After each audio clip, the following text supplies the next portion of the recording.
name is Susan Ferris. Welcome to the Well-Fed Writer. And today I'm going to be reviewing the Poppy War by R.F. I should have looked up how to pronounce her name. I'm so sorry. Kuang. I'm so sorry. I should have looked up how to pronounce her name. I'm very embarrassed now. But yeah, the Poppy War.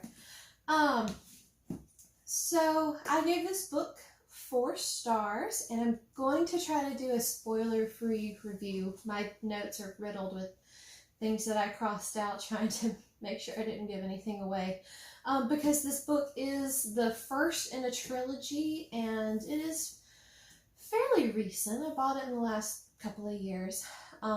So I feel like it's still one of those that's fresh enough and original enough that people will want to go back and read it. So I'm gonna try to do this spoiler free.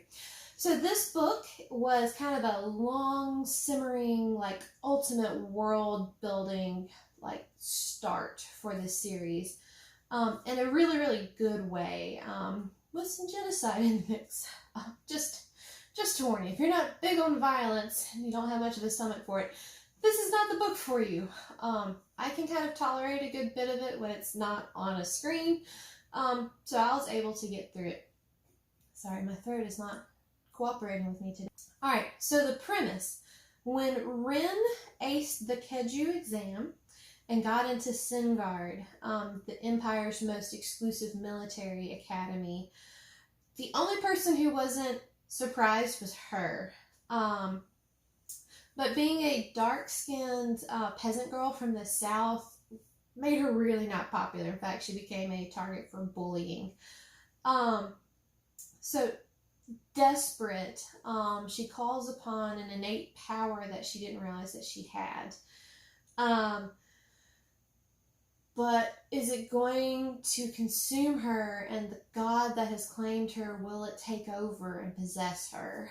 So that's really the premise for the book. And I can't really say much more without giving major plot points away. So we're going to pause really quick and give you some background on the author. Again, whose name I should have looked up. I'm going to pause and do that really quick. Okay, we're going to try this again. About Rebecca Kuang. So this is the first book I have read from her, and it is the first in her series, The Poppy Wars. And she also is just a fascinating person in her own right. So I'm going to read her bio super quick to you while trying to look at the camera. We're going to see how this goes.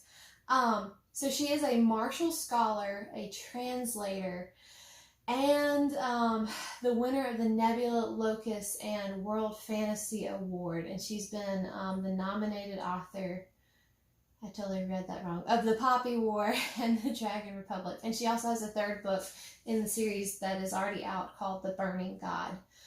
She has a Master's of Philosophy in Chinese Studies from the University of Cambridge, so she's very smart, and is currently pursuing a Master's in Science and Contemporary Chinese Studies at Oxford University, where her research examines nationalism and ideology in modern Chinese fiction. So she obviously is very, very smart. She translates Chinese science fiction to English. And she's been listed by the Times, Amazon, Goodreads, and The Guardian as one of the best books of 2018. And she's won the Crawford Award. She's got a Compton Crook Award for the best first novel. So yeah, obviously very, very smart. And of course she did what we've all been told to do as authors. So this is a quote from her. Hold my notebook so you can see my face. I chose to write a fantasy reinterpretation of China's 20th century because that was the kind of story I wasn't finding on bookshelves. So she chose to write the kind of story that she wanted to read. So The Poppy Wars is based on mid-20th century China during the Second Sino-Japanese War. And the atmosphere that was created by the Song Dynasty. So we're going to get right into the book. So the plot, I was expecting war. Obviously, on the cover, Rin, who's the main character, is all geared up and ready to go. On the spine, she's got some daggers going there. And of course, the little blurb is they trained her for war and she intends to end it. So I was just like, ooh, sign me up for that. I wanna know more. So just really, really good job with the cover art and the blurb and all of that. And I don't want to say too terribly much about the plot because I really want you to discover that for yourself. But I will say, because it was such a world building, like character building plot, that I looked up about halfway through and went, huh, not a lot has happened. I'm not really mad about it. And then I read a couple more pages and shit hit the fan. And it was amazing. It was really, really good, and also just kind of heartrending. And oh my goodness. Oh, you just have to read the book to find out for yourself. Yeah, like nonstop stuff wouldn't stop happening.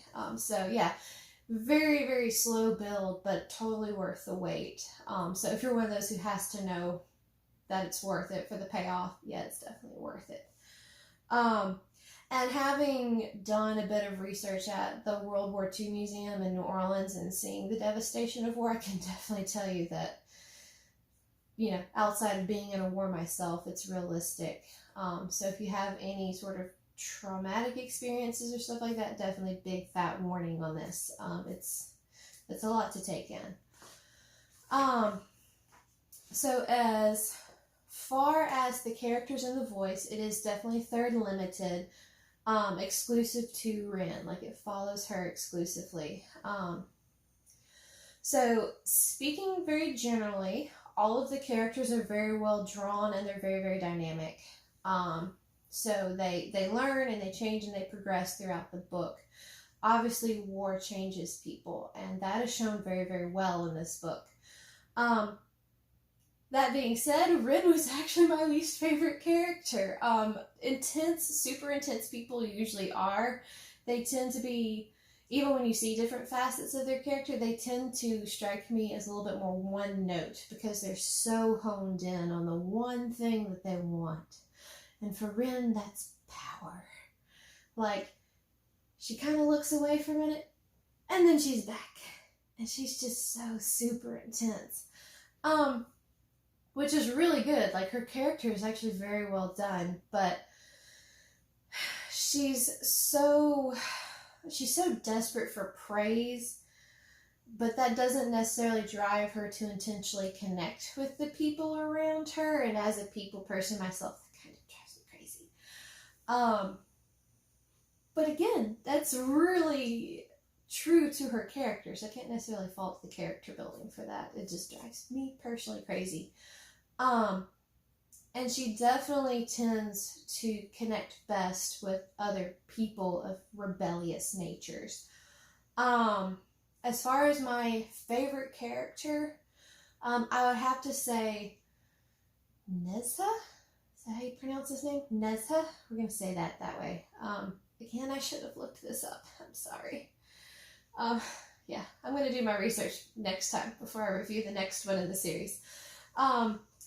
He was probably my favorite character just because his arc was so definitive, and you saw him go from this spoiled, selfish, rich kid to a very caring friend. So I'm going to skip the section that I normally do on the twist or the resolution of this book because that would be spoilers, so we're going to skip on ahead. And then, of course, the next from R.F Kuang is going to be the Dragon Republic, and then after that, the Burning God. And I'm super excited. Like, it's not often that I let myself get engrossed in series. So I'm really excited to see where this trilogy goes. I want to see how Rin interacts with the Phoenix and if she is able to overcome it or if she gives in. So I really want to see more. Okay, ultimately, did this earn a spot on my shelf? I think the answer here is very obviously yes. especially if I'm going to read the rest of the series. I think that this book is just, it's very unique, which I like. I have also been trying to intentionally read more diverse authors, and I love the voice, I love the premise. I was a little bit worried about the amount of drug use at first, but I think as far as like the period and what it's based on, it's very realistic. And then, I mean, when you look at some of the past wars, a lot of soldiers have been hopped up on speed and opium. I mean, a lot of drugs have been used in wars when you go back and research it. So, I mean, it is what it is. So I think it actually is a pretty good book. When I first started reading it and there was a lot of drugs and mushrooms and stuff, I was like, hey, I don't know about this. But no, it actually ended up not being a problem for me. So, yeah, I think it's earned a spot on my shelf, and I can't wait to read more. So the question for you is, have you read The Poppy War? What did you think about it? Are you excited to read more? Did you not like it? Did you like it? Who was your favorite character? Obviously, I've already told you my favorite. I know a lot of people love Alton, or Alton. I'm going to say Alton. That just sounds better. Did you like Ren? Did you like her personality? Like, did you really like that intensity about her? Like, tell me what you think. And then I've got actually a couple of quotes pulled here, so let me pick my favorite really quick. Ooh, I think this one's probably my favorite of the three that I pulled from the book. War doesn't determine who's right. War determines who stays. And I think that really kind of says a lot. At the end of the day, we all have our own biases and we all have our own prejudices, and you know, the victors write history. So yeah, I think that kind of wraps it up. So tell me what you think of The Poppy War, and that's a wrap.